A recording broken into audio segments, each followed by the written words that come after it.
Hi, everyone, and welcome to Jehovah Boy. I'm your host, Doug Smith, and this is the podcast all about struggle, hardship, trauma, bad shit, overcoming it, channeling it into your creativity without letting it define you. Welcome. Thank you for joining me today. I am currently sitting next to yet another deceased plant. R.I.P. to this young spider plant that has fallen at the hands of one of my cats. Not sure which cat. There's 3 suspects. Actually, 2 suspects. One suspect has already been eliminated by proxy of her brain damage and her inability to hop onto surfaces taller than 1 foot. I've narrowed it down to 2. I don't know which one. It's my fault, though. It's my fault because spider plants look a lot like cat grass. I buy them cat grass. It's supposed to aid in their digestion, which it doesn't. It induces vomiting is what it does. They eat cat grass and then they promptly vomit behind the radiator, which you can't clean up. You just got to leave it there and hope the smell fades, and then you're reminded of it about 9 months later when the heat comes on, first cold day of winter. You're like, what is that odd smell of rotten, burning meat?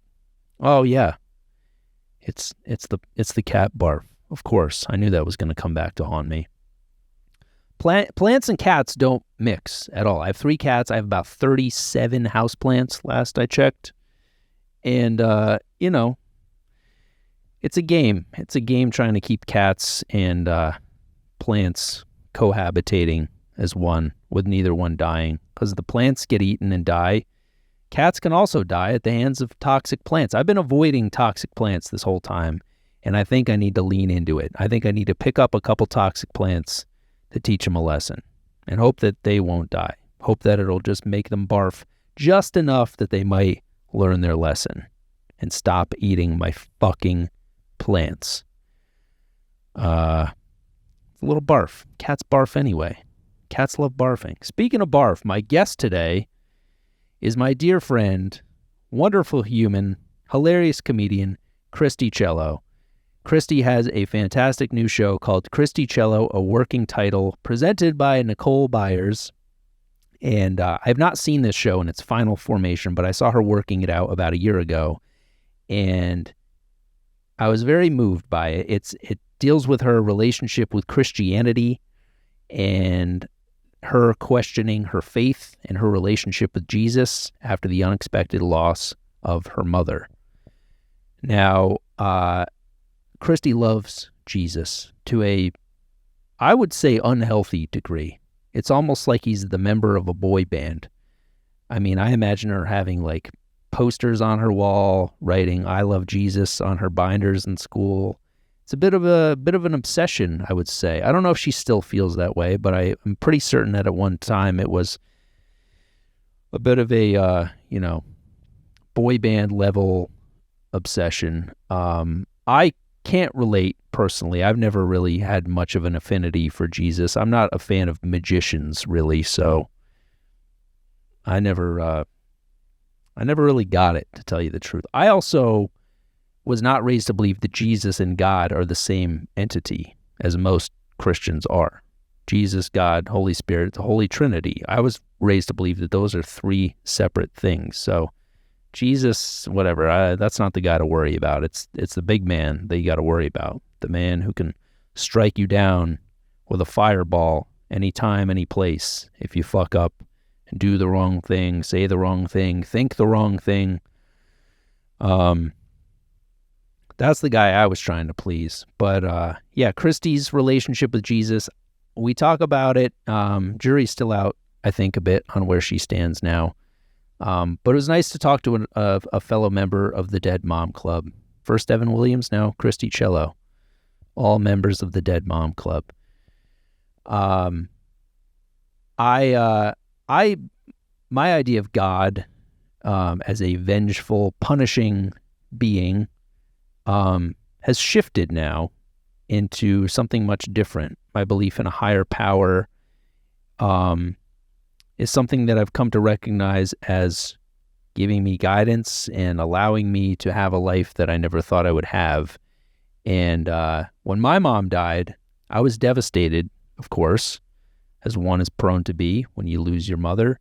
But I've come to realize that without the loss of my mom, I would not have the life that I have now to any degree. And I've come to realize that what I thought was a devastating loss was actually the universe or my higher power actually having my back and looking out for me. I almost think of the universe as like my own personal security detail, a hitman of sorts. I think it saw my mom as an obstacle, and I have this image of the universe as like a Secret Service agent with the earpiece and whispering, like, there's a threat. We got a clear shot. Should we take the shot? We're going to take the shot. And they took the shot, and I think it was a wise choice. I know that sounds crazy to say that I have gratitude for a dead mom. I know that sounds insane, but I really do, because if my mom was still alive today, it would be a very fraught relationship. I don't think she would ever come to terms with the fact that I was no longer a Jehovah's Witness, and I don't know what kind of relationship she would have with my son. It would be very, very muddy, very complicated. I mean, I might not even have a son. I would probably be a full-blown suicidal drug addict. This is a really light episode, by the way. Really light, really kicking things off with a lot of cheer and lighthearted fun. But no, I your relationship with God is kind of determined by how your life transpires. And I now have an appreciation for what I now believe is something much different than what I was raised to believe. Christi's relationship with God is much different now than what she was raised to believe and appreciate. So it was interesting having this conversation with her. I went to a graduation party about a week after my mom died. And graduation parties amongst Jehovah's Witnesses are a big deal. No holidays, no Christmas, no Thanksgiving, no Halloween, no holidays at all, no birthdays of any sort. But graduation from high school is a huge deal because you are finally free from the legal requirement to complete your public education. And which is the biggest temptation. You're surrounded by outside influences and temptation, sex, drugs, sports, school dances, all these things that are frowned upon and you are restricted from doing as a Jehovah's Witness. They're right in your face. You see what you've been discouraged from taking part in your whole life. It's right in front of you. It's right there, but you can't reach out and grab it. You can, but then you're out on your ass. So if you can make it through your senior year of high school, they're thrilled because then they can fully pull you back into the organization, and it's all about your godly devotion and your service. So graduating from high school while still remaining a faithful servant of Jehovah is a huge deal. They kind of treat it like if you're a low-level mobster and you just got out of the clink. They're like, hey, you did it, pal. You kept your head down, you did your time. Welcome back to the family. And I went to a graduation party a week after my mom died, which really soured this party for this poor kid. Jeremy T. I'll use his last initial. Jeremy. This was the biggest celebration of his life, and it was definitely soured by the dead mom vibes that me and my father brought to this party.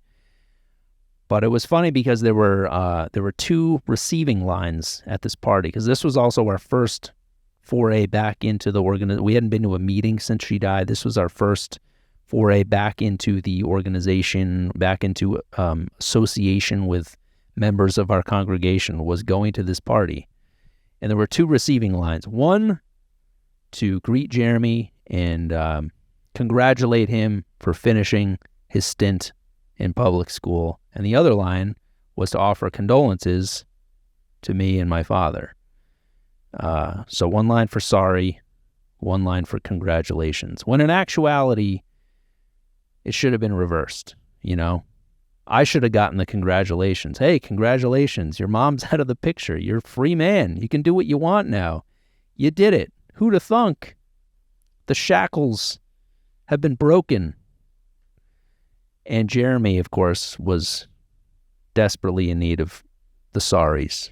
Sorry, this kid ruined your one celebration with the dead mom vibes. You'll never get this again. So anyway, I'm sorry for Christi. She did not want her mom to die. Like most people, she did not want her mom to die. And it was a real brutal thing for her to deal with. And but she, again, as the theme of this podcast, going along with the theme, she's turned it into hilarious, heartfelt, moving comedy. And I had a great conversation with her, and I'm excited for you all to hear it. So without further ado, please enjoy the hilarious Christi Chiello.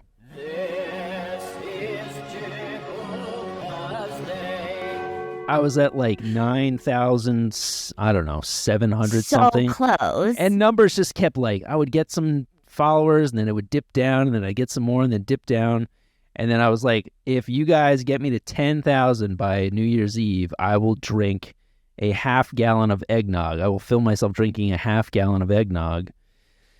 And then all these people started like reposting this video promotional tactic, and my numbers started skyrocketing, and I was like, cool, this is working, this is awesome. And then like I hit 10K a couple days before New Year's, and then I was like, and then the reality of what I was going to have to do set in, and I was like, fuck, I'm actually going to have to do this. And then as I was coming home from a ski trip with my wife and son, and the whole drive home I was just silent with just 1,000-yard stare, just dreading what I had to do upon my return.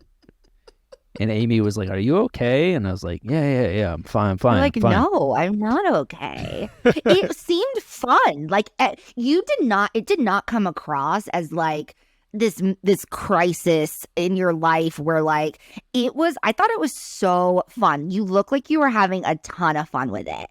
And I do think it's just so funny that like that was so successful for you on the internet. And the other thing that's been one of many things that have been successful for you on the internet is when you were trimming men's pubic hair. And I'm like, that would be Doug's career.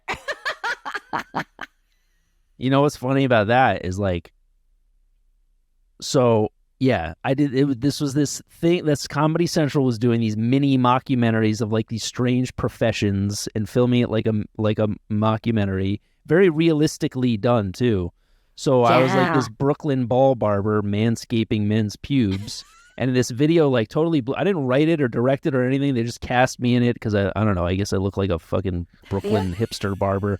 So they cast me in it. I almost didn't even go to the shoot day because my car got towed that morning, and I had to find my car. And I almost bailed on the whole shoot. And I went, and it wound up being it's their most viewed video of all time. First of all, that's insane? Fucking crazy. I'm not surprised though, because I've seen a lot of their like mockumentary things, and that one is so good. It's so well done. But I got sent it like I think as from like a cousin or someone in my family just being like, haha, this is so funny. And I was like, I literally know him. Like, that's my friend. You became like, oh, Christi's friends with the guy from the pube video. Yeah, she's friends with a guy who gives men Hitler stashes above their cocks. You've got to watch it. If you're listening to this and you have not watched it, you have to. There is like you will not be disappointed. It's so funny.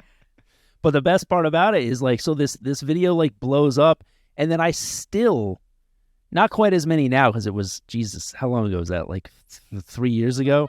Oh, but, yeah, but pre-pandemic. Up until pretty recently, I was getting messages on an ongoing basis, usually from Middle Eastern men, being like, my friend, I'm visiting New York next month. I can have an appointment? Like, so many people thought this was real. And I legit have so many times when I've had like a low moment, be like, man, comedy's not going anywhere. Been like, maybe I should just fucking do it. Maybe I should just open up a pop-up shop and clean up. I can't wait until your I will son be successful at that. is older And then your son's like, getting to a place where he's like appreciating your work, and then there's like these appearances on Late Night and Conan and all these like legit amazing comedic accomplishments. And then your son just stumbles on the pube video. I wish to be a fly in the wall when that happens. That's going to be incredible. Yeah, I'm going to be the first dad to get disowned by his son. Or the first dad where like all his friends are like, let's go to, I know his name, but I don't know if you want me to say it. Let's go to his house because like his dad's cool as hell and like the funny, cool dad. Who knows? I hope it goes in that direction. But yeah, that was cool. But the eggnog thing was like, oh my God. So, but I don't think you realize. So I did this thing. So I came home and I did the eggnog thing, and like Amy and Mason were both out of the house. Like he had like a play date or something. And so I went to the store and I bought, first of all, I'm such a math whiz that I confused a quart with a half gallon. Come to find out there are 2 quarts and a half gallon. There are 2 quarts and a half gallon. So I wound up going to the grocery store, and then I'm standing in the dairy section just pouring cold sweat, just being like, oh, fuck. Oh, no, I have to drink twice. I was already afraid of doing this. Now I have to drink twice what I was planning on doing. And then I bought this. So I bought 2 quarts. I brought them home. I set up a tripod in my bathroom, and I stood in the bathtub because I knew I was going to throw up. And then I just filmed myself doing it. And there was nothing funny about it. It was just sad. And I filmed this, and I put it on YouTube. And then as soon as I put it on YouTube, my follower account started dipping. And I was like, oh my God, I'm going to go drink 2 more quarts and kill myself. It was the most depressing thing that has ever happened to me. And Amy was so disappointed in me too. She was like, what are you doing? Why are you doing this to yourself? This is the most masochistic. Why do you hate yourself so much? And I was like, I don't know. I'm just trying to get some more followers. It was so sad. And then so like on New Year's Eve, I was like, I smoked a joint. I got completely paranoid. And I was like, I don't know who's watched this. Like Mason's friends' parents follow me on YouTube. Like, I don't know who's seen this. My follower count this is not helping. So soon I was like, I owe it to the people that got me here to leave it there until New Year's Eve passes. And then at 12:01, I swear to God, I took it down and I deleted every bit of evidence that this was even a ploy in the first place. It legitimately was a full-blown nervous breakdown. It was awful. And I haven't talked about it with anybody since. It was like the saddest, most embarrassing, pathetic thing I've ever done in my life. I'm like surprised to hear this. Oh, no. So I'm glad that whatever you did. So how I feel like I'm having you on the podcast. I'm only talking about myself so far. I'm the best I've been podcast bringing up host there all is. of your. No, I've been bringing up. I'm president of the Doug Smith fan club, and I'll be honest with you. I saw this like thing you were doing, loved it, shared it, but then I remember when the video came out, being like, I can't watch this because I know you're gonna puke. Or maybe it was like this still image. I was like, I support you, but I was like, I never watched the actual thing, but it was fun. You know what I mean? Like, it was fun, and like, who cares? It's like people are out there doing stuff all the time. We all have stuff we wish we never did. That's growing, and That's you're true. talking That's about true. it now, being vulnerable, and you're just a little Jehovah boy,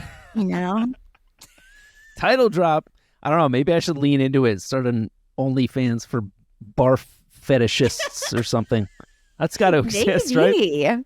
I don't know. I like might- you might look showed into you it. were like, if anything else, honestly, if I were to spin this, you started the new year like there's nowhere to go but up. That's very true. Yes. It started out the lowest possible moment. And now look at you, podcasting, living your life, no longer throwing up, got the 10K followers. It all worked out. Barely hanging by a thread. But wait, So this lit a fire under your ass. So what was your tactic? I assume there was no vomiting involved. You had a much more civilized approach. Okay, but I have like a cop out. You're going to eye roll at mine. So I was just like, you know what? It sounds silly, but I did have it where I was like, I think I'm going to feel really good if I hit 10K. Like just that number, just to be like 10K, you know, it feels like something. So I was like, I want what Doug's doing. Like, I want to get 10K. And I was kind of in a similar boat where we had like similar numbers. And so I kind of just started putting out more content. I think you really did inspire me because we're like the same generation, I'd say, of comics to where when we started out, we were not putting bite-sized clips on the internet of our acts. And then I think when I saw you started to really embrace that, I did too, to be completely honest. I'd be curious to like look at the timeline. It's like you post a video the next day, post mine. But I started to kind of do what you were doing, and it doesn't hurt that I have two of my closest friends are very famous. Yeah. Especially on the internet. So I'm friends with Mateo Lane and Nicole Byer, who like if they even reshare anything, it is a game changer. And which is awesome. Bonkers. Yeah. So that's the thing. You know what? Next time, maybe instead of poisoning yourself, just befriend some famous people. Befriend famous people, be their friends for like a couple years, and then tell them, hey, you know what I'd love? 10K followers. Yeah. I don't know. Any burgeoning friendships with famous people, I think, have been completely thwarted by my vomit tactics. They're like, that guy, I don't want to be affiliated with him. No, I'm not going to give him a boost. It's not all that different from your brand as a whole. Like you doing this like you've had shows that have been wild. I'm doing an introspective on your whole career today, and I didn't plan it, but you did See You in Hell, like where you physically would challenge comedians to do hellish activities and stunts on the stage and try to like, so I did it one time and oh my God, I think I was like Guantanamo Bay hell or something that would now maybe get us all canceled. You did it a few times, yeah. See You in Hell is one of the best shows in the city. I sound like a kiss ass, but if you look at my track record, I really do only obsess over like you and a handful of other comics. The show was the best. So I had to do my set, 10 minutes, maybe 12 minutes, you and Matt Wayne host. And I had to sit in a chair and be blindfolded. And I think my hands were like behind my back or something. Yeah, like there was duct tape involved. Yeah. Yes! I had to go to the hardware store and buy duct tape and what else did I get? I think there was some rope involved. Of the many, yes, and that was one of the hells. Each comic would be in a different kind of hell and have to like persevere and do their own jokes while in hell. And it was so fun, and the comics loved it. We ate it up. And you guys wore, I feel like you were like topless and wore a cape and like devil horns. Like we wore devil horns and capes. We blew fireballs at the start of the show. Yeah, it was quite a spectacle.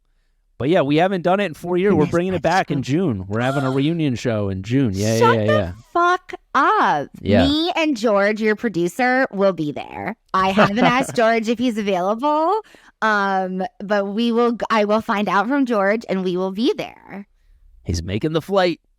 We're bringing it back. But yeah, you did do Guantanamo Bay, and then you couldn't see. Usually in comedy you get a light in the back of the room when it's time to wrap up your set, but you have a blindfold on, so you can see a light. So I think with you, we did this for a number of people. We stopped doing it because I think we legitimately gave somebody a heart attack one time. We ran up on stage with cap guns and blasted it off next to people's heads. Did we do that to you? Which is really not cool. That's now that I'm reflecting on it. It's like really fucked up. Somebody's already, terrified on a stage in front of however many people. That's like assault. Yeah. Yikes. We don't usually make edits on this podcast. We might have found our first No, it was editable not an content. assault. It was so playful. It wasn't even like a super loud, but like that person, it was a little scary. Yeah, it was. You know what I'm going to do, though? Somewhat jarring. I think when this podcast comes out, whenever it does, and I go to share it with my 10K followers, I have footage. I have footage to this day of me in Guantanamo Bay hell. Do you? Oh, that's awesome. So anyone listening, I will have to pull just like a clip of like Matt and Doug standing over me with devil horns, and I'm in Guantanamo Bay hell. It'll be so fun to watch it. I'll have to share it. It's so funny. That's awesome, because I don't even know if I still have any footage. Anyway, you're doing great. You got these famous friends giving you a much-deserved boost.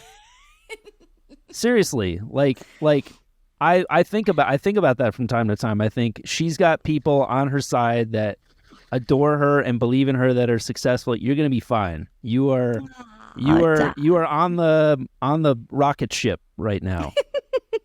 I do. I believe that, because we've paid our dues in the trenches. You've been like teaching stand up, right? You're teaching now? Yeah. Which is awesome. I feel like a lot of people are doing that. That's great. Yeah, I really, really love it. And I co-founded this educational organization called the Laughter Collective, and we amplify women and diversity. And I am so in love with teaching. And I'm definitely like in this place where I've sort of like redefined my relationship with stand-up. I think the pandemic and like losing my mom, and like it's been a wild couple of years, but I definitely am really accepting that I don't have the energy I did, 10 years ago, and my wants and my like needs in the biz are just changing. So I'm really enjoying performing when I want to and how I want to, but not feeling like, oh, I gotta do like the 3 shows every night to kind of consider myself a real comic. I sort of let go of a lot of that, and I think that I'm much happier, because of it, because I'm just kind of figuring out what my relationship's going to be with stand-up. That's great. I've been trying to do the same thing, and I know it's cliche, but the whole work smarter, not harder thing is there's definitely some validity to that, because like you can't maintain that energy. When you're starting out, you're bright-eyed and bushy-tailed and sky's the limit, and then you get your fucking nuts kicked in enough times and you're like, oh my God, this is a brutal business. There's so many highs and lows, so many close calls, so many things slip through the cracks. Yes. And you can't maintain that level of energy. At least I can't. It sounds like maybe some people can, but like you do it long enough, it's an endurance race. It's a marathon. Yes. And you gotta find a way to do it. And I always tell people, like, if you enjoy getting on stage 3-4 times a night and you can stay sane, great. But if you can't, don't do it. You need to do it in a way that's going to make you want to keep doing it.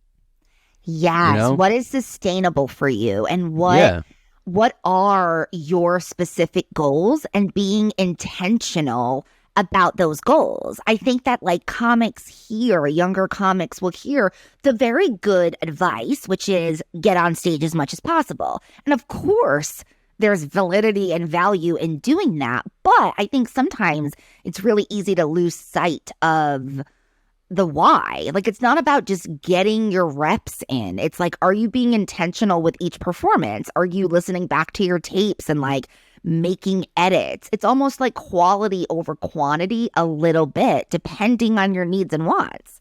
Yeah. So it's like, and I think if, the business as a whole, I'm so fascinated by the changes and like how it's evolved and become something so different, that I think that as artists, I would encourage everyone do a little bit of like pausing and reflecting to see how they're going to fit in this changing climate of stand-up. The ways to achieve success and the opportunities that are available now weren't 5 years ago. Yeah.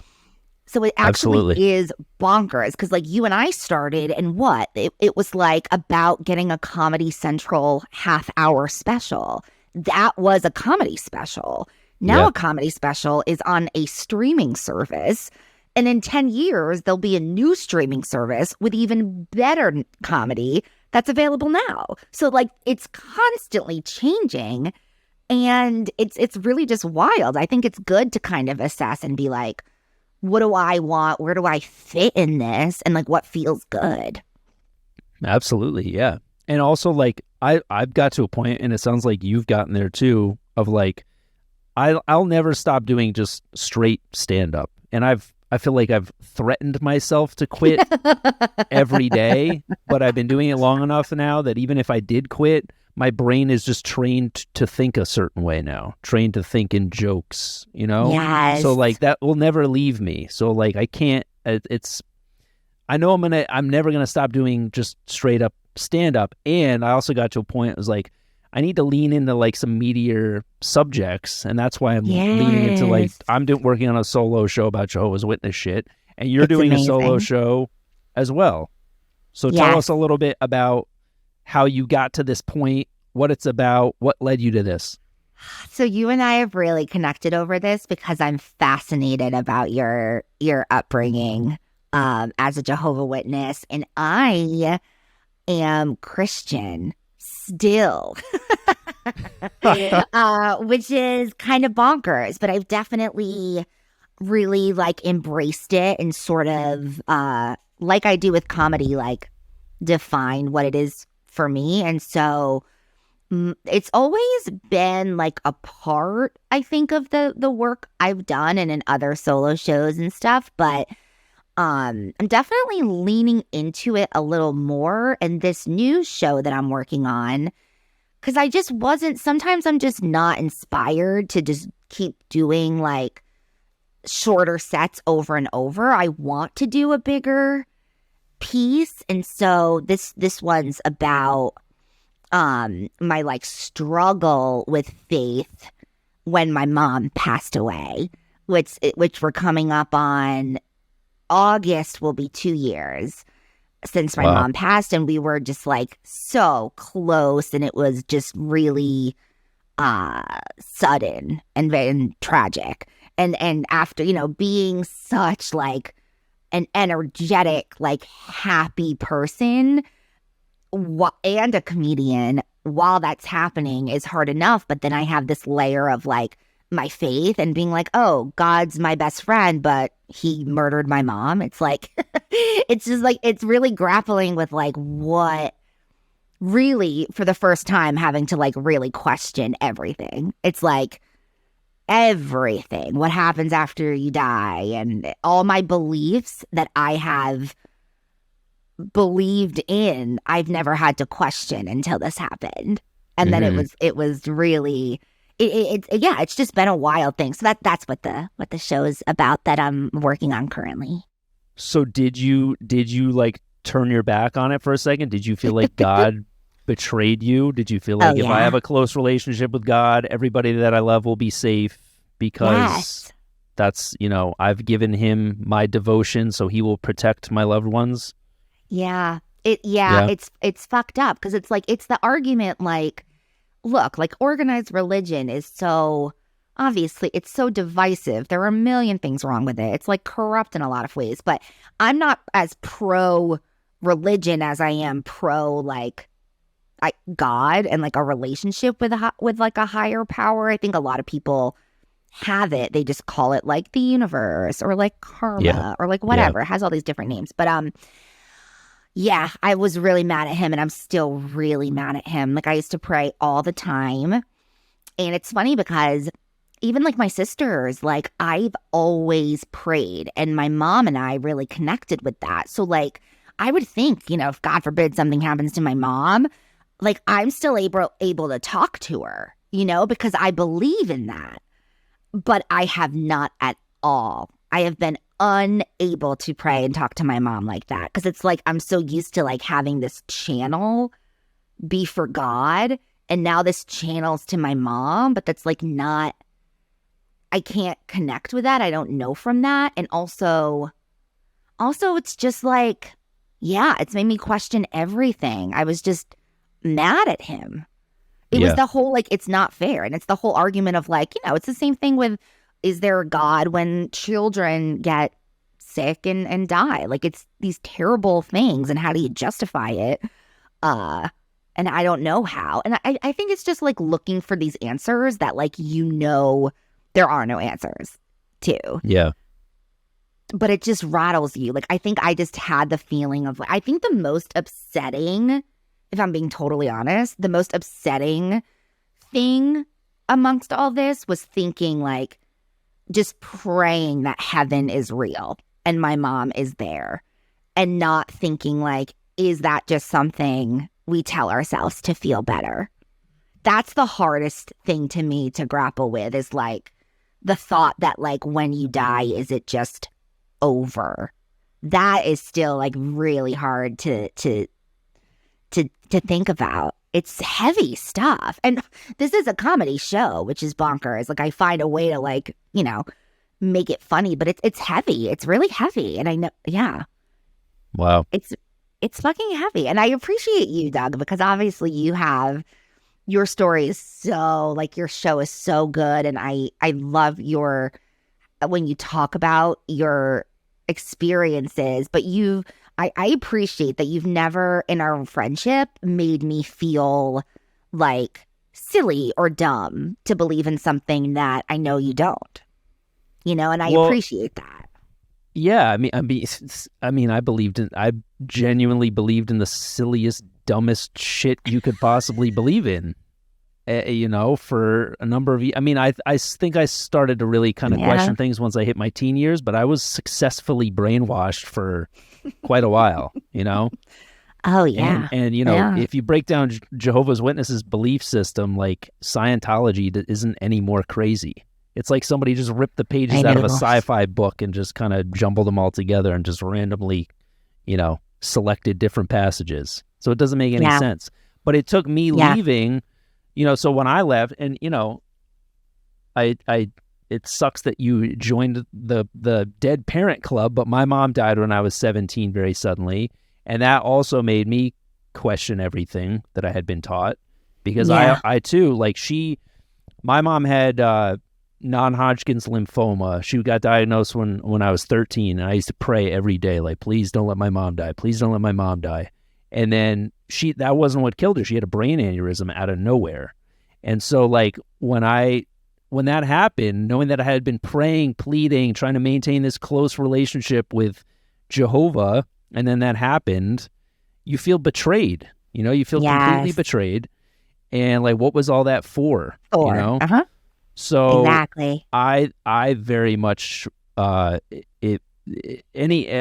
kind of already had one foot out the door, and then when that happened, I was like, well, fuck this. I don't owe this guy shit, But it took me, I'm 20 years out now, and it took me this much time really to be able to see other people's belief systems, especially Christian beliefs, the way they view Jesus, the way they view, because you believe that Jesus is God, correct? Yes. Okay, so Jehovah's Witnesses believe in that God, Jesus, and the Holy Spirit are three completely different things. And it's wild, because all of these faiths that are sometimes, like, at war with each other are not all that different at all. Yeah. Like, they're all so similar. It's like, I have a friend who's Muslim who and I didn't realize this, and maybe this is a little ignorant on my part, because I haven't done a ton of digging into other faiths as much as my own, we had this amazing discussion, and he believes in everything with the Bible, and that Jesus was a real person, but all the kind of magical stuff, like after he rose from the dead, is where they stop. They're like, that never happened. So they believe in essentially a lot of the same things, but minus, like, the magic, which makes sense, but it is funny how similar a lot of it is. But yeah, I get it. But you're like, what's it all for? I just think that this sounds so meta, and it's not, like, profound, but it's like, we as humans want answers to things. We want to know why, but we never will. We never will. We can't. There are things that are outside our comprehension. Nobody, like, why bad things happen all the time, and there is no reason. And that's the thing that's been like really interesting too, is like, if you believe everything happens for a reason, and why? How can anyone who has lost anyone they love believe everything happens for a reason? What good reason can you find to back that up, you know? But like my whole thing when I left was like, all religion is bad across the board. It's all corrupt. It's all manipulative, and everybody's brainwashed. So I had to completely turn a blind eye to everything.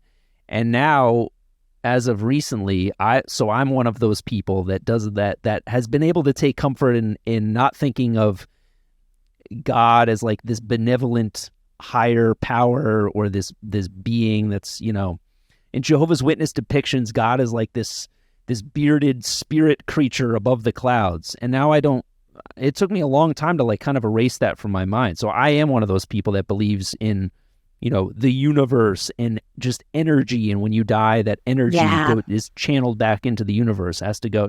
I don't know if it's reincarnation, but that energy can't just disappear. And that has been comforting to me in a way, to know that we're like such tiny specks of dust in the grand scheme of things. And there's, you know, billions of years before us, billions of years after our existence, you know, we're so insignificant. I actually take comfort in that. Like, I watch a documentary about space and I'm like, oh, thank God. Nothing I do matters. I can barf on YouTube every day for the rest of my life and it doesn't fucking matter. You know? That is the most I've connected to you in conversation, because I could not agree more. It's so comforting because we make things such a big deal. The stakes are so high for ourselves in our heads. And I love being minimized. I love when someone's like, it's not a big deal. Like, that's all I want to hear about anything ever. When it comes to my wedding day, when it comes to anything, I don't like expectations and it's a big deal.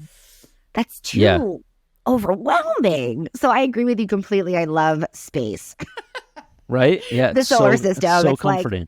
Like, yes. And honestly, on a smaller scale, that's why I love living in New York City. As much as I curse it to the heavens every day, fuck this filthy shithole, I think there's an anonymity that is very comforting to me.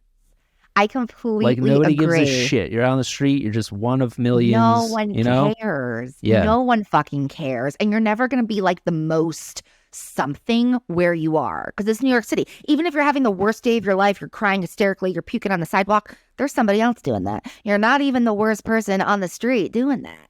Yeah. And if you're having a great day, people are having better days. I love that middle ground. Right? That's where I want to live. That's where I'm comfortable. I agree with you completely. The city's good for that. It's good because it's the physical representation of being little in a big place. It's like, of course we live here. We're little. We live in New York City, and that's really funny and interesting. I never thought of it like that. Yeah, it's kind of like a smaller scale of space in a way. You know, we're one of like billions of stars. You know, we sound like we're so insignificant. We really do.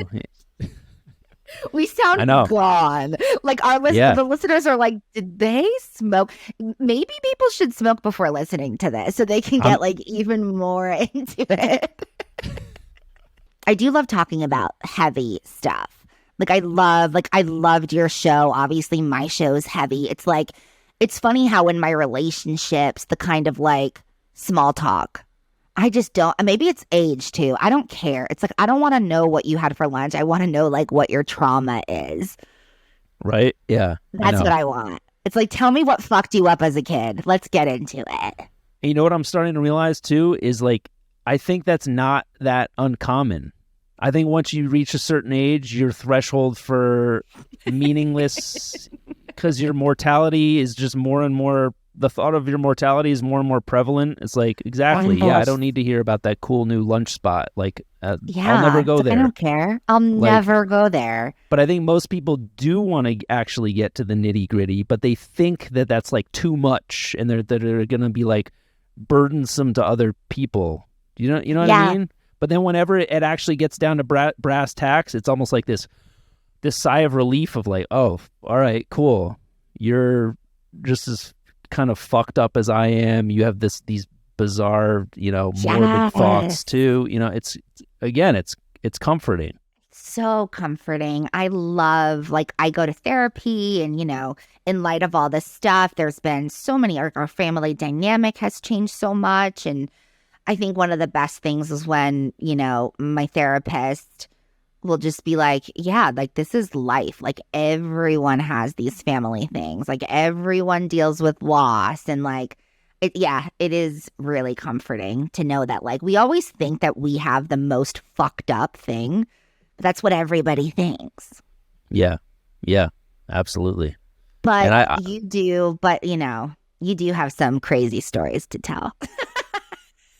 Well, you're I kind of credit you with kind of pushing me to even lean into that. Because you remember that show was it Charles Gould's show at the Pit 10 years ago? Do you remember that? I remember exactly the show. And I talked about being a Christian, and you talked about, because I remember the specifics of what you said and how they impacted me. And you talked about not being able, I think it's fine if I talk, I don't think I'm revealing anything, but it's a part of your show now. But you told the story about being a kid when you couldn't say the Pledge of Allegiance and you couldn't do the birthday parties. And that was gut-wrenching because they would all have chocolate cupcakes.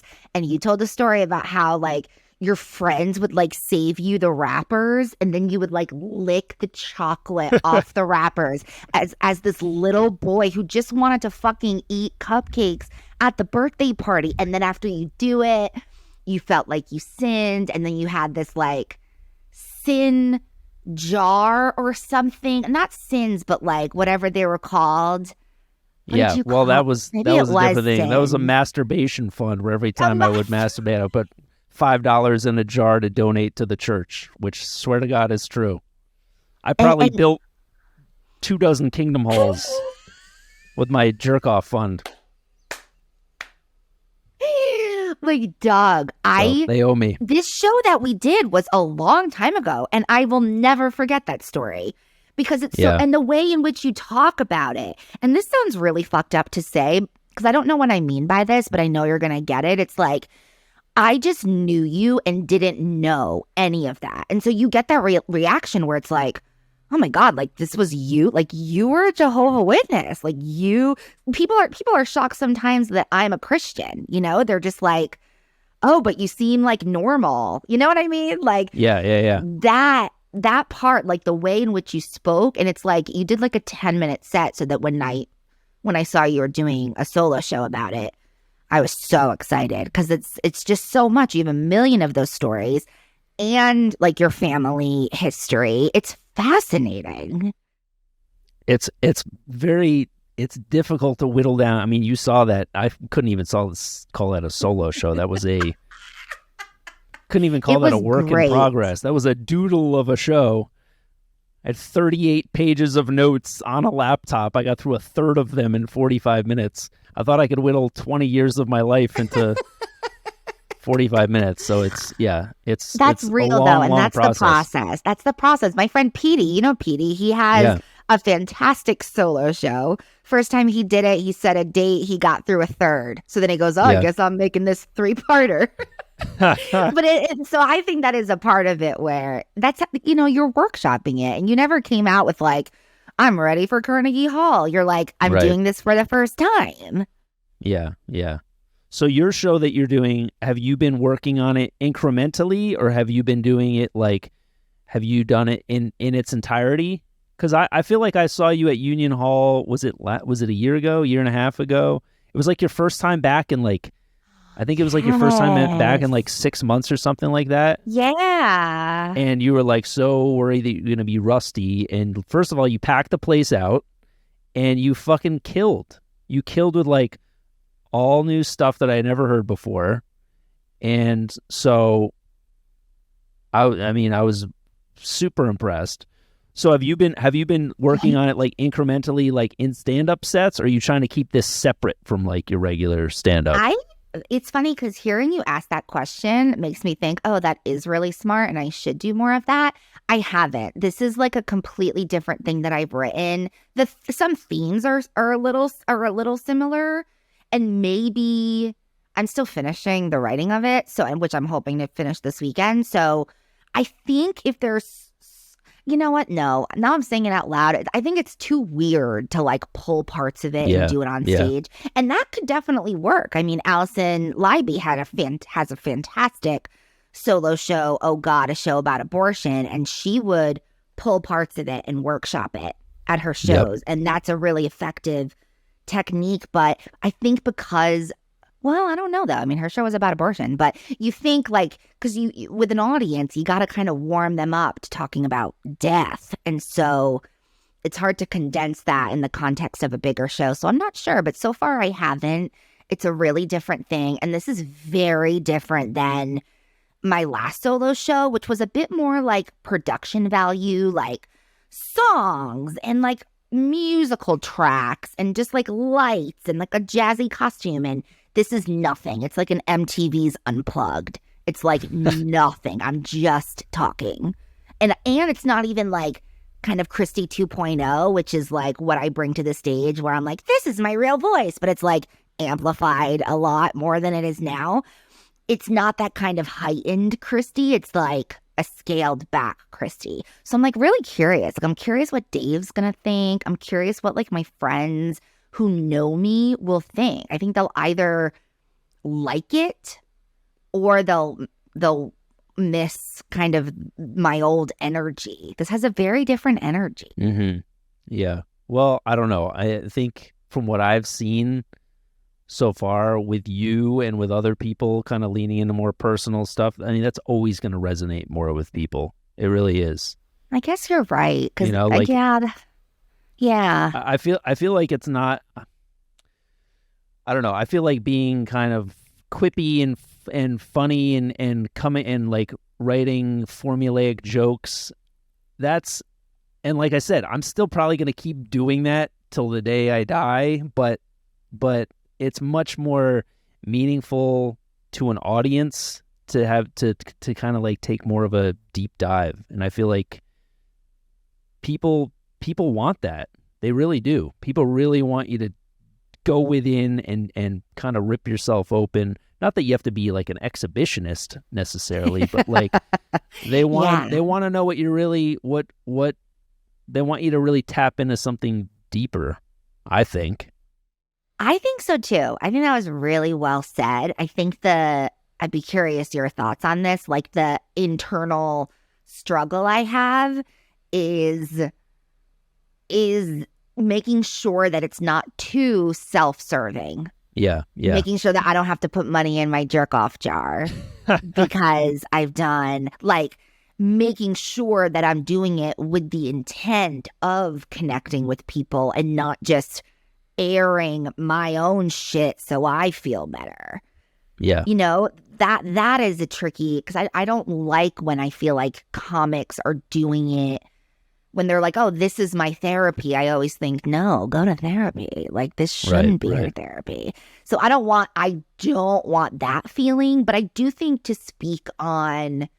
find ways, very Chris Gethard, to like find ways of taking hard topics, injecting humor into them and making, and the fact that they're relatable does help with connection, which helps with healing, which like ultimately does only do good. So that's, I think if I keep that intention, I don't have to worry about too much. I hope. Yeah.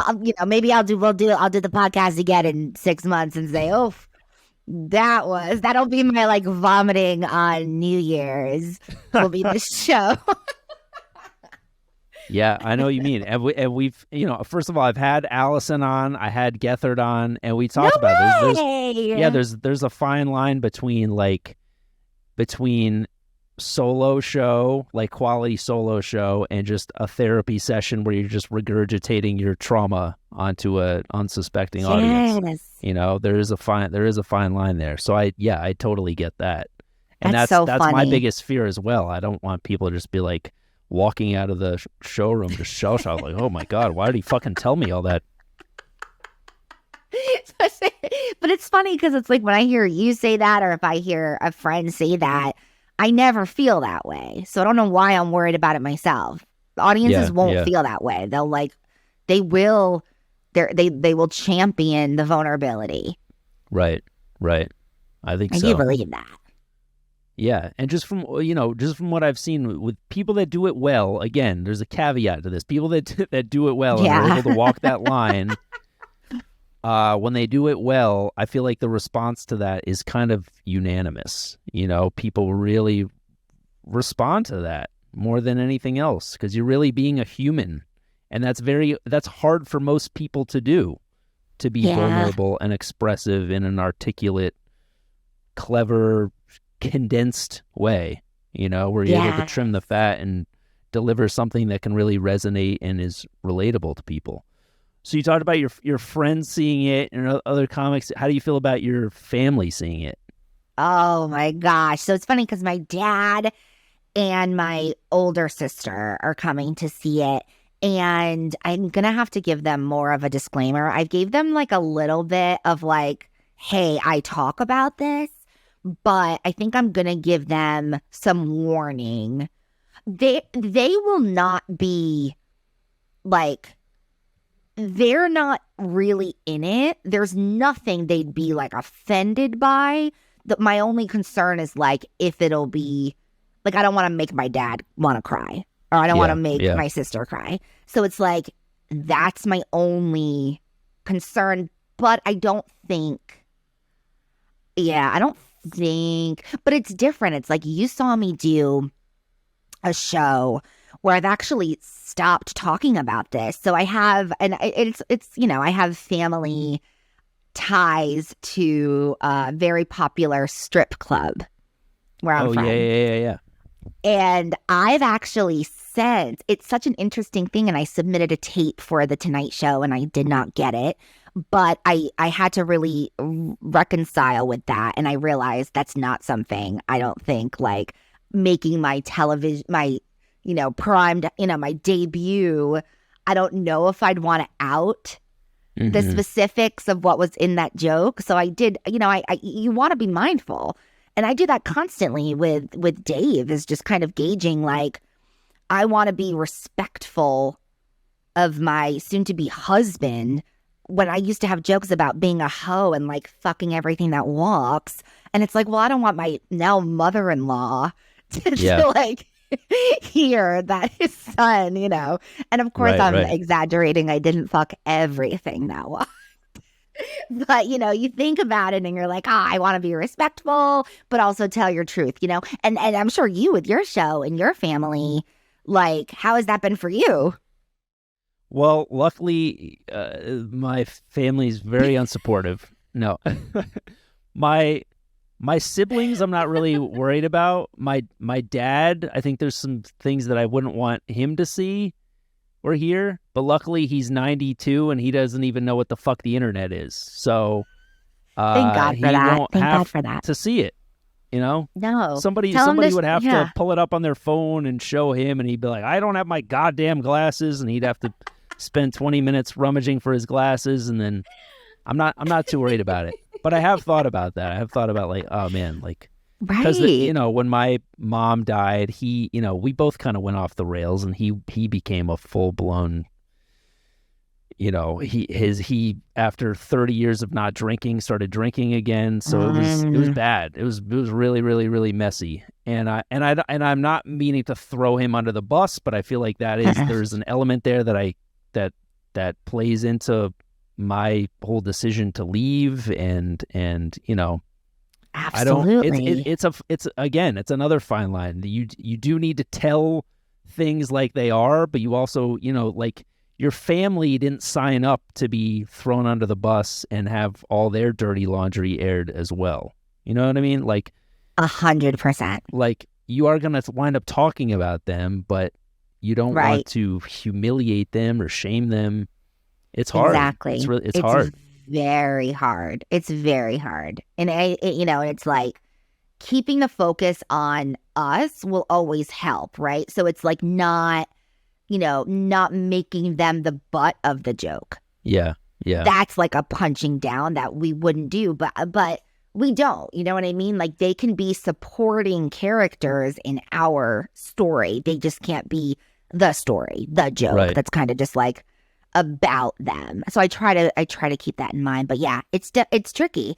And I do really think about, it's a little old fashioned, but it's very important to me that I'm respectful of Dave and that I don't say or do the thing, because I do, it's different. It's like, this is like a man that loves me, and, to be, to even speak on like certain things, and look, there are women in comedy that I think would disagree with me and say, listen, you got to do whatever. But for me, it is, and like our faith and what we kind of believe in, it's important for me to stay respectful and to like respect. And it's like easy to do too. It's like, all right, I'm not like my artistic integrity isn't going to suffer because I'm not telling jokes about like blowjobs, Yeah. So it's like, all right, it's probably for the best. I should probably stop anyway. And how do you feel? Because, I'm in the same boat. How do you feel about talking about your mom, knowing that there's not going to be any repercussions from her? I know. Oh, I know. And that is so hard, because it used to be like, I used to be afraid to talk about her in therapy because I felt like she could hear me and I didn't want to hurt her feelings. Yeah. And I still struggle with that. So I think that like a big name of the game for me with this show is boundaries. And I'm just realizing and trying to honor what my own boundaries are. So for example, like in the show, I never talk about how she passed.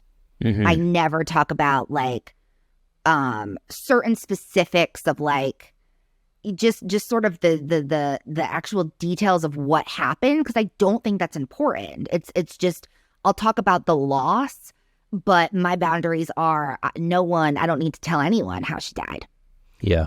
And that is a boundary for me. And it's kind of just realizing like, and just being really mindful and like stopping when I don't want to say when it doesn't feel good, because it never necessarily feels good to talk about it, but like being very mindful that if like you're more sad than happy when looking at this stuff, why?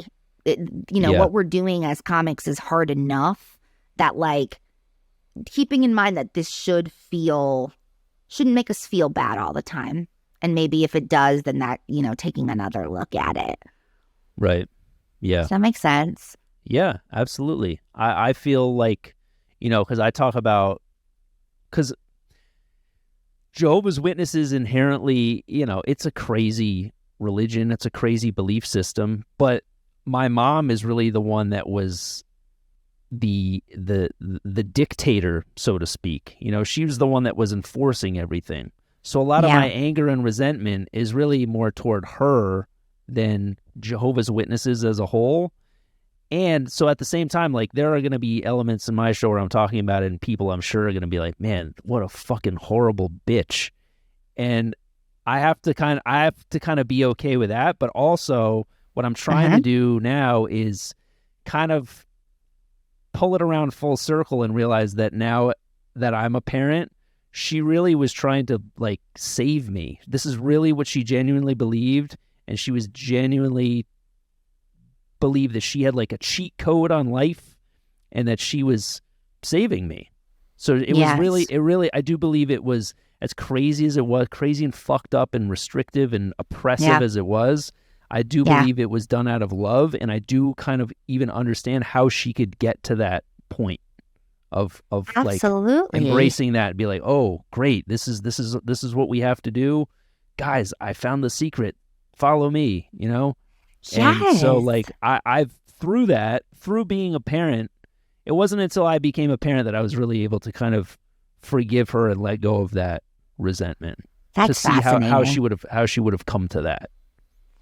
That's beautiful. I mean, that makes me. That's like a beautiful. I'm like glad that you're sharing that, and that's like all. It really does speak to like our parents always, for the most part. I mean, not everyone's. There are just some real monsters out there, but for the most part, our parents are doing the best they knew how to do with the tools they were given. It's like Yeah. that's what we learn in therapy. It's like, of course, my mom said and behaved in certain ways, because her mother never said I love you to her. So it's like, oh, well, they're doing the best they can. And as kids, we Yeah. think that they're all knowing and that they're doing everything right. And they're not. They're just doing the best they can, and they're flawed and they make mistakes. But like you said, the intention is to love us, and they're trying to love and protect us the only way they know how.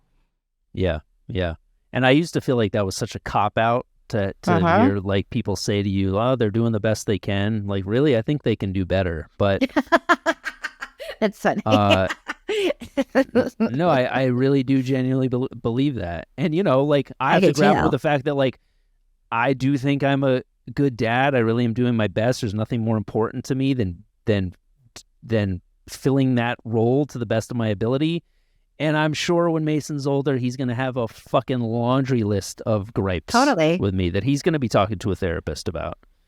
100. Like, honestly, yeah. Same thing with that. All of us. Yeah. Yeah.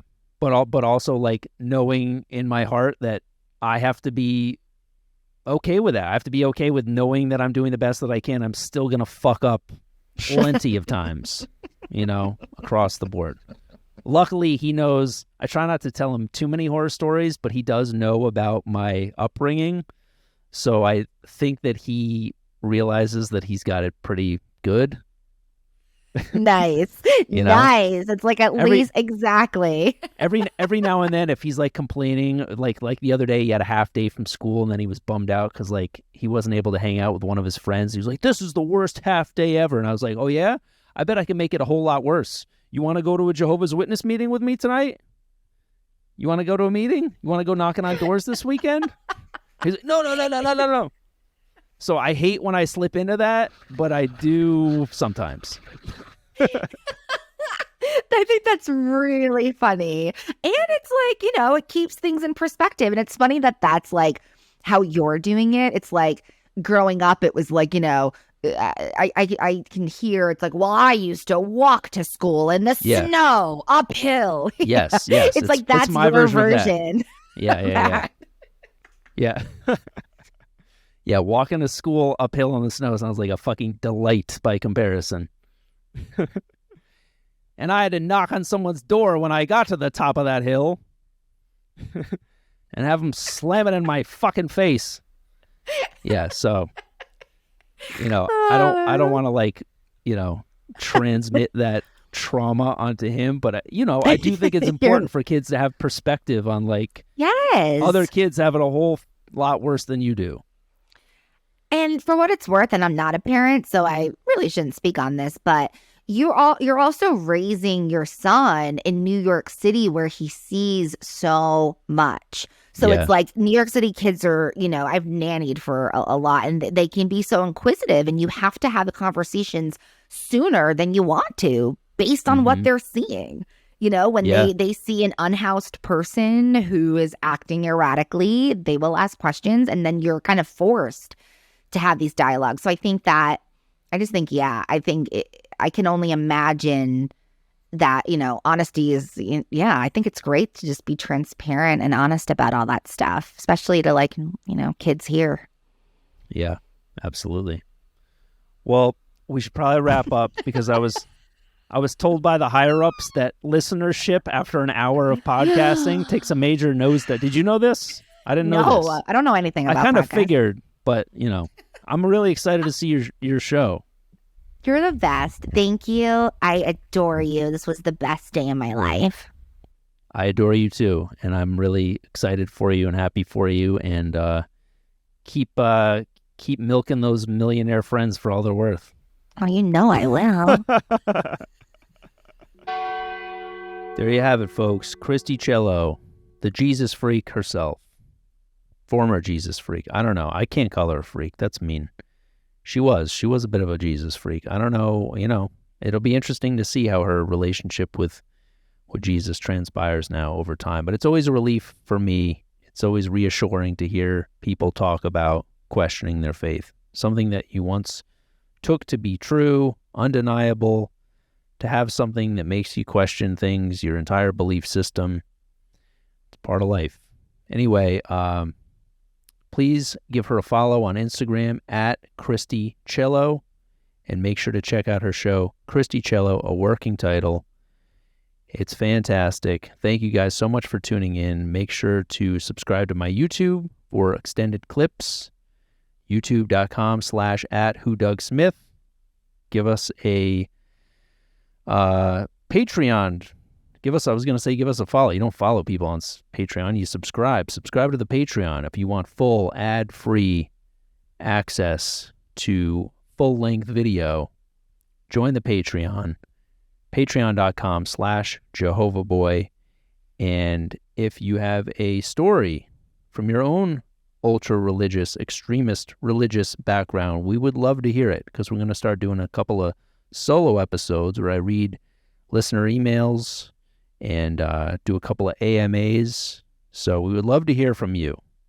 If you have a wild story, if you're a Jehovah's Witness, Mormon, Scientologist, whatever it may be, Hasid, if you grew up with a bit of a mind fuckery amongst God and your devotion to God, let me hear about it. Email the show, jehovahboypodcast@gmail.com. Thank you as always. I only started thanking him last week because I'm a piece of shit. But thank you to my producer, George, without whom none of this would be possible. Make sure you give him a follow at Dr. Photograph. Thanks again for tuning in. We'll see you next week. Goodbye.